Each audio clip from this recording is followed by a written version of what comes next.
sometimes the Father does call you to end relationships or to put up boundaries with friendships or with your family or with parents, especially when it's toxic and it's unhealthy and it's infringing upon you having good mental and emotional health. Sometimes it is necessary, because sometimes people will continue to do the things that they do until they understand that you will no longer accept it.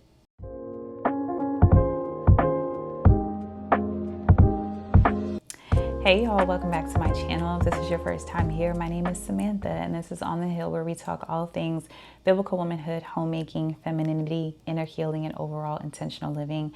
And on today's video, we are actually going to talk a little bit about my journey of setting some boundaries with my family and actually going low contact with my mother about 6 months ago. So I pray that this video can encourage someone that maybe is on their journey of just really navigating family dynamics. So I've shared before on my channel that growing up, I wouldn't say I had the worst life. Definitely, by any means. I think that my mom did the best that she could with what she had. My grandmother had my mom at 14 and my mom had me at 16. So I always say that it was babies raising babies, right? And so again, I do genuinely think that in what she had, in the level of emotional intelligence, self-awareness that she had, she did the best that she could, right? Over the years, especially once I turned 18, I had some honest conversations with her about the things that she did that was very hurtful growing up. So in some ways there were, times where things were a little emotionally and verbally abusive. And even, just with my younger brother, I really raised my younger brother as though he was my own child. And so I think that in her mind, it was very normal for a teenager or a young child to be taking care of a child, right? Because she had a child so young. Not really understanding that that's not normal. Yes, right? Like, siblings should have responsibility and they should support in the best way that they can in the home because they are part of that family system or that family dynamic, but they're not the parent. And so I think that in a lot of ways, I was very, adultified early, and so there were aspects of childhood that I felt like I missed out on. And so I've had a lot of those conversations with my mom over the years, and there were times where she apologized, and there were times when, there was some accountability taking, and then there was times where, I feel like accountability wasn't taken. And so in the last probably almost 2 years, right, I remember going to see my family. And this was at a time where my husband and I were really having some deep conversations about just our marriage and some of the things that we were seeing in our marriage that I was struggling with. So I had done some work in the past. I've gone to therapy, but I always say healing and really growing is not a one-time thing. You don't go to therapy one time and then you're done, right? It's an involvement, and different things in life will bring up different depths of wounds that need to be addressed. So having my daughter almost 2 years ago really, it opened up some stuff for me that I think it really revealed the mommy wounds that I had. And I think prior to that, I dealt with my daddy wounds, but I had never really in depth identified that okay, these are some mommy wounds here. And there are some wounded parts of you when it comes to women, right? This woman that was your caretaker and was, there to nurture you and to guide you and to lead you. There were some gaps that were there. And so I remember kind of just having these conversations with my husband, and we went to go visit my family that year. And I remember my husband just saying, just observe, right? Just observe. And it's probably the best thing he could have told me, because I remember being around my family and I was like, man, I don't know, things just looked different. For a while, maybe you grow up in a family and things are very normal, right? In the culture, in the household, in the dynamic. And then as the Lord begins to deal with you in certain areas, or as you maybe embark on your own healing journey, it's that's actually not okay. Yeah, we did that growing up, and yeah, that's cultural, and yeah, that's just my family. But I always say this, just because the family does it, or just because it's cultural, or just because we did it growing up, it doesn't mean that it's right. And so there were things that I started to notice where I was just right? And it wasn't in this judgmental way, looking down on them, but it was just that's not okay. And I've either perpetuated it or I've encouraged it as though it was okay. And in many of the ways, I realized that I also exemplified some of the patterns and behaviors of especially the women in my family. And not only did I exemplify some of those patterns, but those were some of the very things that was becoming an issue in my marriage, and just even in my own healing journey, some of the things that were coming up for me. And so I remember walking away okay, I think I need to just put a little bit of distance and put up some boundaries with my family, right? And so I love my family. But what that looked like for me was I took a break from going to see them. So I honestly have not seen my family in about 2 years. When it came to my mom, it took a little bit longer because what I really started to realize was for me growing up, I had a lot of anxiety and fear around authority in my life, especially being from a Jamaican family and just the culture. When it comes to authority and respect and honor, it's very big in our culture. So whenever a child speaks out, against an adult or says that, hey, that's wrong or that's not right, it's not good. It's not received well. So for a long time, again, I would just kind of take things and not say anything about it, or I would just chuck it up as, well, that's just my mom, or that's just my family, or that's just the Jamaican culture, right? And again, coming to that realization that just because it's the culture or just because it's whatever, it doesn't mean that it's okay. So here I am, I'm on my journey, and I'm like, you know what, I think I just need to create a little distance with my family. And so I'm not going to go see them for a little while. And so I would still like call and check on like my aunts or my grandmother. I would call and check, but I kept it very surface. And the reason that I kept it surface, and surface meaning, hey, how are you doing? How's work going? Like I would just check in and see how they were doing genuinely because I love them and care for them. But I wasn't giving them too many details and facts about what was going on in my life, not in-depth things. I just felt very led to be very guarded and protected. I was also getting a lot of dreams around this time pertaining to my family, which I thought was very interesting. So I just felt very led to be guarded and protected during that time, not to share every little thing I was doing, every little move I was making or my family was making.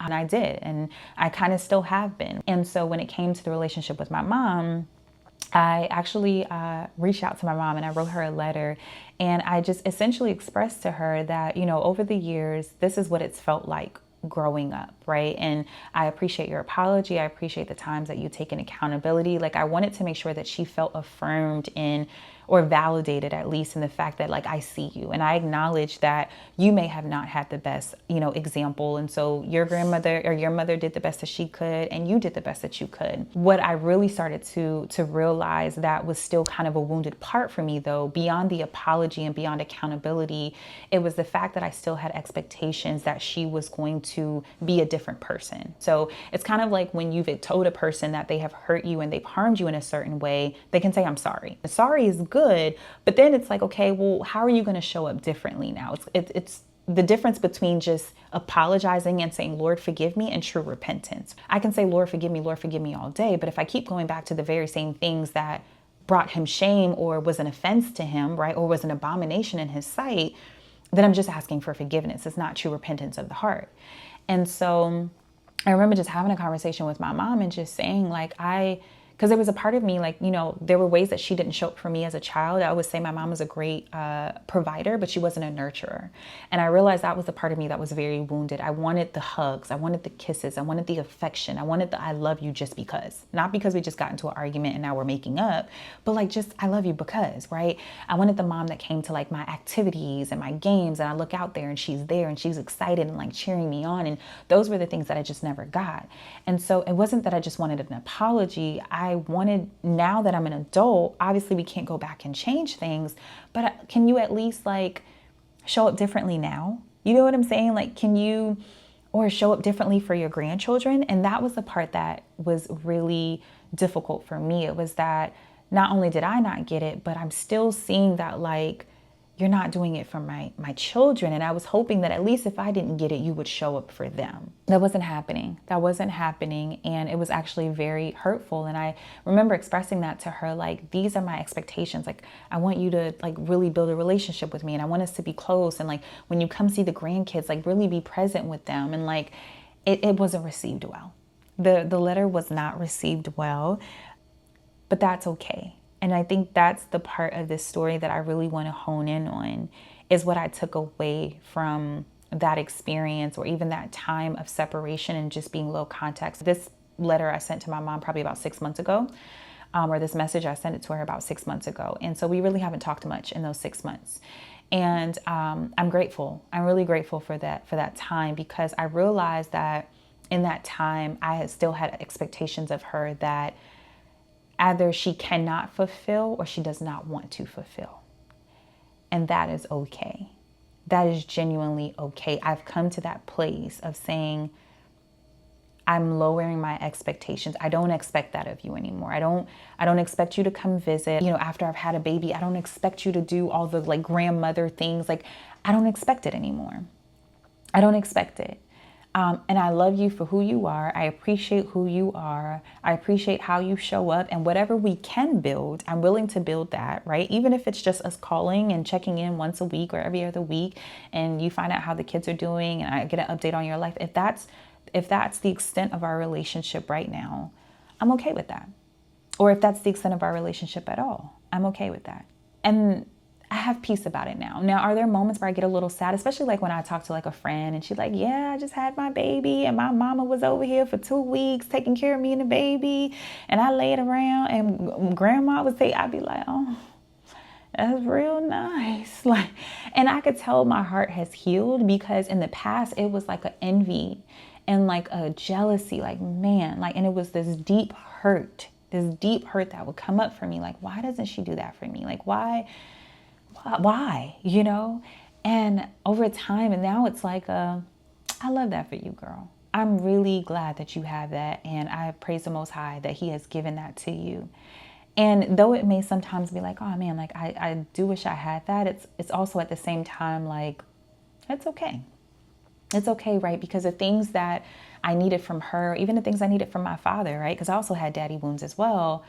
I have really learned to be open to how the Father chooses to fill those voids, whether it's just my relationship with Him, whether it's my own healing journey where He is teaching me and I do my own work of reparenting myself, whether it's through my children and now mothering them, right? That has healed me, whether it's through sisterhood and that fills the void of a woman in my life, whether it's through my husband that has filled the void of not having a father be present in some ways growing up, or, just not having that relationship with my stepfather anymore, right? Like, the Father has been so gracious and so faithful in how He has filled those voids in my life. And I'm so thankful for that. And so this video is not a sad story of like, oh, she was the most horrible person in the world and I can't stand her and I'm done with her. No, it's a realization that people genuinely do the best that they can with what they have. To really heal and to really give a healed and whole version of yourself, there is a level of self-awareness and emotional intelligence and accountability and responsibility that has to be there. And the reality is that some people genuinely just don't have that. I know like grandparents that have like a 3rd grade education. They genuinely may not have the capacity to have those resources and tools to give you what it is that you're asking for, right? And then you have some people that are so deep into their own trauma that, again, they still don't have it to give it because they're still stuck in survival. Their nervous system is still in shutdown. They themselves are bound to their own experiences. And when a person is bound, how can they help you? And so this video is really more so like freeing. Like I really just am so thankful for how the Father has really done a work in me. And so I say this to encourage people because people ask this question all the time too. Like, well, what about going no contact or low contact or setting boundaries? And people say it's unbiblical or whatever the case is. It is not unbiblical. Even when we look at the building of the temple, right? You had the outer courts, you had the inner courts, you had the holy place, and you had the holy of holies. Only the high priest could come into the holies of holies every year on behalf of Israel and their sins, right? Not everybody could come in. There were boundaries that were set, and it's okay. And we even see scriptural. I can't remember who it is. I'll have to pop it up on the screen. There were 2 people that at some point they had to part ways, even on their walk in doing the work of God. This doesn't mean that you walk away resentful and angry and I can't stand you and you are the most horrible person and cursing people out, right? I never encourage people, especially if you choose to part ways in a relationship, I never encourage people to do that in a negative or ugly way. Leave with peace. Sometimes parting ways with people is necessary, whether it's seasonal or whether it's for good. Regardless, it doesn't really matter, right? Sometimes the Father does call you to end relationships or to put up boundaries with friendships or with your family or with parents, especially when it's toxic and it's unhealthy and it's infringing upon you having good mental and emotional health. Sometimes it is necessary because sometimes people will continue to do the things that they do until they understand that you will no longer accept it. That was honestly a conversation I had to have with my mom, because Jamaicans can be very strong with the way that they talk and communicate, right? And we can say things very harsh. And so growing up, especially the women in my family, they just go hard on the way that they talk. They don't care about your feelings. And not just my family. Like I said, it's very cultural, right? But I had to understand, like, just because it's cultural doesn't mean it's okay for you to talk to me like that. And so I literally, in my message to my mom, I said, you cannot talk to me like that anymore. You will not talk to me like that anymore. You will respect me. I respect you, and I talk to you with respect. I've never disrespected you as your daughter. Never. Never cursed you, never raised my voice at you, never. In all of my 32 years, I've always honored and respected my parents, my mother especially, you know. Now, a lot of it was from a place of fear, but still, I honored and respected her, right? And so I expect the same thing in return. Even from elders. This is just me. I know, especially like older people, they just think they could talk to you how they want. You can't talk to me how you want to talk to me. I don't care how much of an elder you are. Respect me, because I respect you. Respect me. I even teach my children that, like, if mommy and daddy does something that's wrong, it's okay for you to speak up and say, hey, mommy, that's not right. That's not right. Now do it respectfully, but it's okay to speak up. I think we've taught our children that it's not okay. You can't speak up, right? You just take it. And I got to the point in my walk with the Lord and in my own healing journey where I said, I'm not just taking it anymore. And if that means that we don't talk anymore, I'm okay with that. You could still do what you want to do. You could talk how you want to talk. You can be disrespectful. I don't do it. I'm not telling you to stop. That's not my place. But what I am telling you is that I'm not going to take it no more. So if that means that we need to part ways, then we'll do that. And even if it hurts a little bit, we will do that, because I'm worth that. And how I take care of myself and what I allow is going to affect my marriage. It affects my children. It affects my sisterhood. It affects the work that I do. It affects my business. It affects my health. Y'all, in the last year, I have lost, I think, almost 60 pounds. And yes, part of that is eating right. And yes, part of that is walking or running. I've started running. Like, that's my new hobby. I run now, right? And I can run up to 10K. Hello. But a big part of that was stress. My body was still holding on to stress that needed to be let go. So it's not wrong to put up boundaries. It's not wrong to even sometimes part ways with people. Sometimes it is necessary. And so this is just my own story of setting boundaries with my family. Like I said, I haven't seen my family in 2 years. It's been as much as phone conversations, and I don't know, when I will see them. I'm just kind of allowing the Lord to lead me. I'm not rushing the process. And I'm also not forcing myself to do what I'm not comfortable with doing, right? So, even recently my mom reached out about maybe wanting to reconnect on some level, and I didn't have the words for her yet. So I literally just said, hey, like, I got your message. I appreciate you reaching out. I'll respond to you when I have the capacity. Because normally that would put me in anxiety, and I'm like, oh, let me respond. I don't want her to feel any kind of way. I ain't doing that no more. I don't have the capacity right now. So I will respond to you when I have the capacity. But I see you and I appreciate you reaching out. Right? And so maybe I'll update you guys on what I decide and how things go. But that's where I am right now. And it's been a beautiful, life-changing journey. Like, there's so much that has taken off in just the last year. I think a big part of that had to do with setting boundaries, letting go of relationships, even friendships, whether I let go of those friendships or maybe some people let me go. And I've learned to accept that sometimes people let you go for whatever reason. And sometimes that's necessary as well. I think that still has benefited me, right? And I think that we just have to trust the Father in the process of healing, that sometimes it doesn't make sense. It didn't make sense to me to go like when the Lord dropped it in my spirit, like, you need to go no contact with her for a little bit. I was actually anxious and nervous about that because I didn't understand how that would work, or, there was just so much fear around it. But it was the best thing I could have done. It was the best thing that I could have done for myself and for my family and for my children and for my own journey. And so let me know your thoughts. I'm curious to know if you're on the same journey or if you've experienced the same and what that's been like for you.